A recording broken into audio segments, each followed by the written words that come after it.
بسم الله الرحمن الرحيم. يا رب الشعب المصري يبقى بخير وسلام وأمان وطمأنينة دايما يا رب. كل سنة وجمهور الكرة في مصر بخير وسعادة. النهاردة إن شاء الله في لقطة مع محمد هنجيب لكم كل الإيجابيات في المباريات. إن شاء الله نجيب لكم اللقطات الغريبة اللي ممكن ما يكونش حد خد باله منها. هدفنا هو إظهار الإيجابيات وإظهار الغريب من اللقطات، بغض النظر عن انتماءاتنا. احنا بنشجع كورة، بنحب الكورة، مين اللي يكسب مين اللي يخسر، هدفنا في النهاية ان احنا نظهر الكورة المصرية بشكل جميل. اول لقطة عندنا ان شاء الله هي لقطة في مباراة بيراميدز ووادي دجلة. اللقطة هي اللقطة بتاعت حكم المباراة. اول مرة نشوف حكم مباراة حاطط اسمه على التيشيرت، تعتبر لقطة غريبة ولقطة أول مرة نشوفها في ملاعبنا.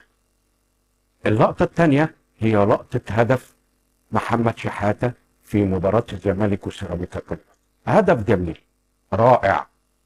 احنا بنشجع كورة بغض النظر على انتماءاتنا. أنا أهلاوي عاشق للأهلي، بحب الأهلي، لكن بحب الكورة الجميلة، ولازم كلنا نتفرج على الكورة الجميلة في كل الملاعب مع كل الأندية علشان نطلع لعيبة نشجعها. محمد شحاتة حط جون جميل جميل جميل جميل. محمد شحاتة برافو عليك. إن شاء الله في الحلقات الجاية هنشرح الأهداف اللي كانت في الأسبوع الأولاني، وإن شاء الله هنقول أجمل الأهداف ونوصفها. إيه اللقطة؟ اللقطة مش في جون، مش في الهدف اللي جابه محمد شحاتة الجميل، وإنما اللقطة في حارس مرمى سيراميكا كليوباترا محمد بسام. ايه اللي عمله محمد بسام؟ فوجئنا بمحمد بسام بيدي للكوره ظهره وهي في الهواء، بيدي للملعب ظهره والكوره في الهواء، والكوره لسه ما نزلتش دخلت الملعب. هل ده استسلام منه ان الكوره داخله خلاص؟ هسيبكم في التعليقات وهسيبكم لما تشوفوا الكوره وتشوفوا الهدف. الهدف ما فيش عليه اي شيء، هدف جميل جدا، ولكن احنا بنتكلم عن اللقطه الغريبه.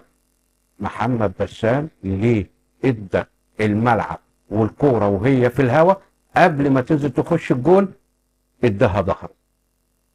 يلا تابعونا لايك وشير وتابعونا علشان نديكم ونجيب لكم احسن اللقطات واجمل اللقطات الايجابيه. مش هنتكلم على سلبيات، هنتكلم على الايجابيات. اللي بيكسب بنقول له مبروك، اللي بيخسر بنقول له ان شاء الله اللي جاي احسن، اللي بيتعادل بنقول له شد حيلك، وان شاء الله نجيب لكم احسن اللقطات واجمل اللقطات.